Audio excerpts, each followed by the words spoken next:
Tu veux te spécialiser dans les locks fines? Bienvenue sur Mona Lisa Locks and Business. Nous, on a lancé notre propre marque de locks fines, Mona Lisa Locks, pensée pour les femmes afro-caribéennes et leur texture. Et aujourd'hui, on te partage tout ce qu'on aurait aimé savoir dès le départ pour que tu gagnes du temps, de l'argent et que tu deviennes une opticienne spécialisée dans les locks fines qui travaille excellemment et qui vend vraiment. Aujourd'hui, on va parler d'un sujet qui a fait débat même dans notre entourage entrepreneurial quand on a décidé de se lancer dans cette aventure. Quand on a décidé de se spécialiser uniquement dans les Mona Lisa Locks, uniquement dans notre marque, nous, petite marque qui était totalement inexistante, qui n'avait aucune notoriété face aux grosses marques, aux grosses locks qui existaient déjà, on arrive et on dit, on ne fait rien de tout ce que vous faites. On a décidé de se focaliser sur une seule chose, la chose qu'on maîtrise le mieux et la chose qu'on a envie de faire, ce qui nous fait vibrer en fait. Et là, comment dirais-je que on nous a un peu prises pour des folles, des femmes en fait qui ne savaient pas vraiment dans quoi elles s'embarquaient, qu'on allait à notre perte et qu'on ne le voyait pas.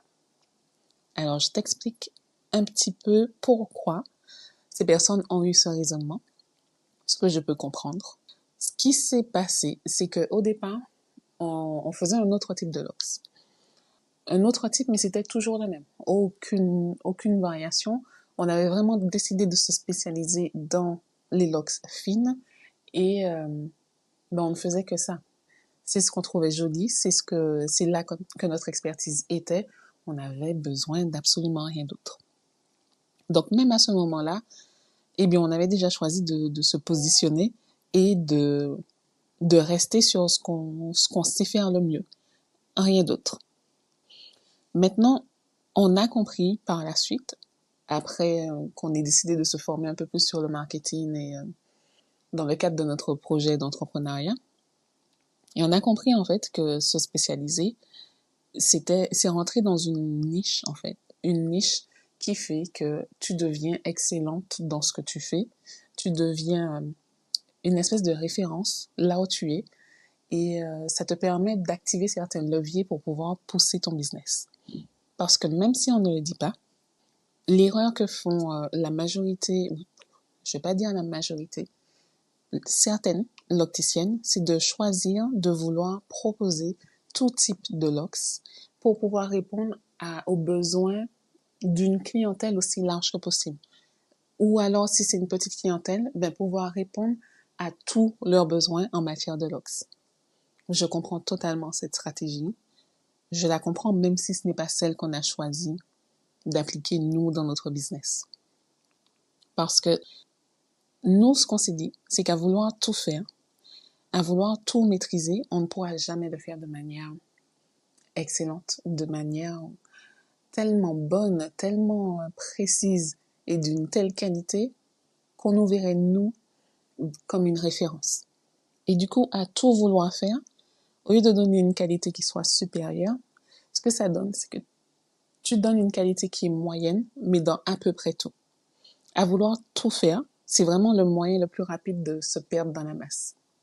Je sais que ça peut sembler contre-intuitif, parce que on peut se dire que plus on est polyvalente, et plus on peut attirer des clientes qui sont différentes.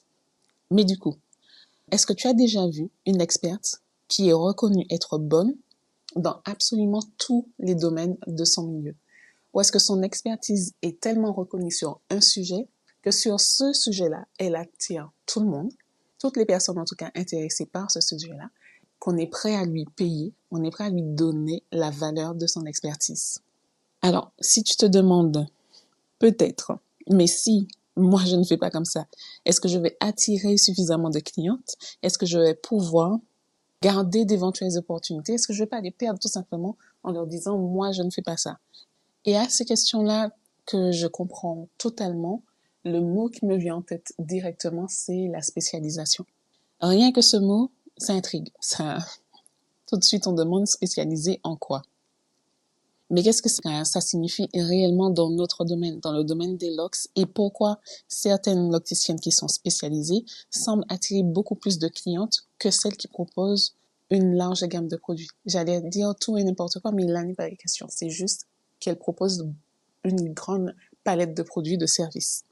Et ce n'est pas par hasard si certaines personnes décident de se spécialiser parce que c'est une vraie stratégie marketing que peu de personnes osent adopter, en tout cas dans ce milieu-là. Mais ça ne reste pas moins une stratégie qui fonctionne. Alors, imagine une cliente qui entre dans ton salon. Elle a des cheveux très fins et elle veut absolument des locks qui soient élégantes. Et limite, on ne voit pas que ce sont des locks. Elle a deux choix. Soit une coiffeuse qui fait un petit peu de tout et qui lui dit « Oui, t'inquiète pas, je pourrais te donner ces locks-là. » Ou alors, une spécialiste qui est reconnue pour son travail de qualité dans les locks fines. Qui penses-tu sincèrement qu'elle choisira? Et c'est absolument là que tout se joue. La spécialisation te permet d'attirer des clientes spécifiques qui recherchent exactement ce que toi, tu proposes et ce qui te permet de devenir quasiment incontournable sur ce sujet-là. Les clientes ne viendront pas chez toi par hasard, mais elles viendront chez toi parce qu'elles savent que tu es la personne qu'il leur faut. Tu as la compétence, l'expertise et l'expérience pour leur donner le résultat qu'elles recherchent. Ça permet aussi d'instaurer une certaine confiance et ça, c'est inestimable dans le métier. Mais alors pourquoi les locks fines? Pourquoi particulièrement cette niche-là et pas une autre? Parce qu'il y a différents types de marchés pour les locks, il y a différents types de locks et il y a d'autres spécialisations qui sont possibles. Je ne te dis pas que les autres sont mauvaises, pas du tout. Je te donne juste les arguments pour te rendre compte du potentiel des locks fines. Ce qu'il faut comprendre, c'est qu'il y a eu une espèce de boom dans les locks fines. C'était déjà très répandu aux États-Unis, dans la Caraïbe anglophone aussi, particulièrement en Jamaïque, mais ça doit faire peut-être, 15, 20 ans, 25 ans grand max que c'est arrivé en France et par ricochet en Martinique, en tout cas dans les Antilles. Ça veut dire qu'il y avait un besoin. Et si ça arrive chez nous et qu'il n'y a personne pour répondre à ce besoin, ça donnait comme résultat que des locticiennes qui ne s'étaient pas forcément formées, qui n'avaient pas forcément d'expérience dans ce domaine, apprenaient sur la YouTube Academy, comme je dis, et proposaient un travail qui pouvait être perçu comme qualitatif, en tout cas à ce moment-là.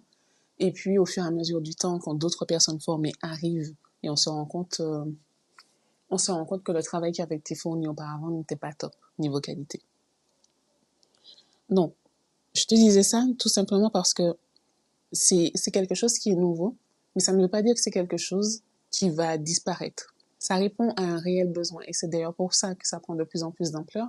C'est parce que dans notre culture antillaise, on a toutes déjà fait la coiffure vanille, nat et la garder le maximum de temps que possible. C'est une coiffure qu'on nous faisait depuis petite, qu'on a gardée.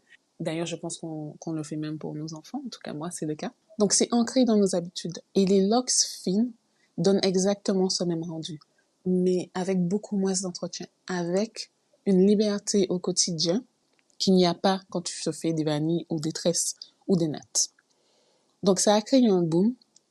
Et là où les locticiennes classiques proposaient ça, mais sans réellement s'être formées, il y en a d'autres qui ont décidé d'y aller à fond, de se former pour donner un travail de qualité et de ne faire que ça.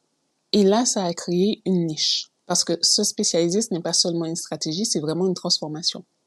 Ça te permet de devenir une experte qui est reconnue dans ton domaine. Donc, plus tu te concentres sur une technique, plus tu la maîtrises et plus les clientes remarquent la différence entre ton travail et celui d'une autre locticienne. Ça te permet aussi d'attirer des clientes plus naturellement. Une cliente qui veut des locks fines, qui veut des Mona Lisa locks, ne va pas rechercher une coiffeuse qui est généraliste. Elle va rechercher la spécialiste. Et entre elles, les femmes se transmettent le mot. Qui est-ce qui t'a coiffé? Si c'est le même nom qui revient régulièrement, qui revient souvent, ça crée déjà un esprit, une confiance, en fait. Ça te permet aussi d'augmenter tes revenus. Et ce qu'il faut comprendre, c'est que nous, femmes noires, antillaises, on est prête à payer pour nos cheveux dès que le résultat qu'on attend est là, dès que l'expertise vaut le prix. Mais ce n'est pas tout. Il y a vraiment un dernier avantage qui te permettra de voir les choses différemment. Parce que maintenant que tu connais les avantages, il faut quand même parler des erreurs qu'il est possible de faire en gardant ce positionnement, en le prenant et en le gardant. Ce qu'il faut retenir, c'est que c'est plutôt une erreur de vouloir plaire à tout le monde, de vouloir faire ce que tout le monde fait dans l'optique d'attirer le maximum de monde. Il vaut mieux attirer une clientèle qui soit moindre, qui soit plus petite, mais qui en termes de coût, en termes de chiffre d'affaires, te permet d'atteindre une qualité parce que tu n'as pas besoin d'être tout le temps à la recherche de clientes. Si tu attires principalement des clientes qui te permettent de générer suffisamment de revenus, parce qu'elles reconnaissent la qualité de ton travail, elles reconnaissent ton expertise. Du coup, ça fait une espèce de cercle vertueux. Tu donnes du travail de bonne qualité, ça te permet de facturer un peu plus cher parce que tu deviens une référence dans ce domaine et ton travail parle pour toi. Tes clientes sont satisfaites, elles continuent à parler de toi. Et comme tu as des clientes qui arrivent régulièrement avec un tarif élevé, ça te permet de maintenir un niveau de clientèle qui soit raisonnable pour toi, donc tu n'es pas débordé. Et comme tu n'es pas débordé, ça te permet de prendre le temps de travailler de manière qualitative avec chacune de tes clientes. Ça crée un cercle vertueux. Pour moi, c'est un argument de plus pour se lancer, pour te spécialiser dans ce domaine. D'ailleurs, ce sera un argument pour se spécialiser dans quel que soit le domaine si tu décides de te lancer dans un business. Tout ça, c'était juste pour te montrer que même si tu décides de te lancer, de devenir locticienne, ta spécialité, je dirais que c'est quasiment un must pour te dissocier de la masse des autres locticiennes. Tu as besoin d'un élément qui te différencie. Tu as besoin d'une activité qui te ramène suffisamment de revenus pour que tu puisses dégager du temps et continuer à donner de la qualité à tes clientes. Alors, quand même, pour l'anecdote, oui, on nous a traités de folles parce que on a décidé de ne faire que ça.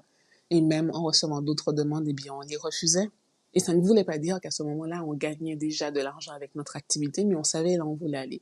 Donc non, on ne gagnait pas d'argent. On n'avait pas encore suffisamment de clientes pour dire qu'on pouvait se permettre de refuser des clientes. Mais on savait là où on voulait aller. On avait une vision très claire. Et accepter de coiffer d'autres types de locks, ça ne rentrait pas du tout dans la vision. Ça matchait pas. Ça semblait contre nature pour nous. Donc on a pris ce risque. Ça a fonctionné. Ça a fonctionné au bout d'un certain temps parce que déjà, il y avait un travail d'éducation à faire. Quand on a débuté les locks fines, c'était déjà, c'était pas encore très répandu. Et quand on est arrivé avec Mona Lisa Locks, c'était encore un autre niveau. Et donc, on a dû reprendre tout ce niveau d'éducation de nos clientes ou de nos clientes potentielles. Donc, on ne regrette absolument pas d'avoir pris ce positionnement. Et si c'était à refaire, on le referait, mais 10 000 fois, peut-être différemment en mettant en place une stratégie marketing dès le départ, parce que c'est quelque chose qui nous a manqué. Mais par contre, ce positionnement, cette vision qu'on avait, on ne changerait ça pour rien au monde. Et ça, je te le dis avec quasiment 10 ans de recul. Si cet épisode t'a parlé, si tu t'es reconnu ou si ça t'a fait réfléchir, alors abonne-toi à Mona Lisa Locks & Business. Et si tu veux nous aider à faire rayonner cette vision de laisse-nous 5 étoiles et un avis. C'est peut-être un détail pour toi, mais pour nous, ça change tout. Et ça permet à d'autres femmes comme toi de découvrir ce podcast. Je te dis à bientôt. On se retrouve dans le prochain épisode.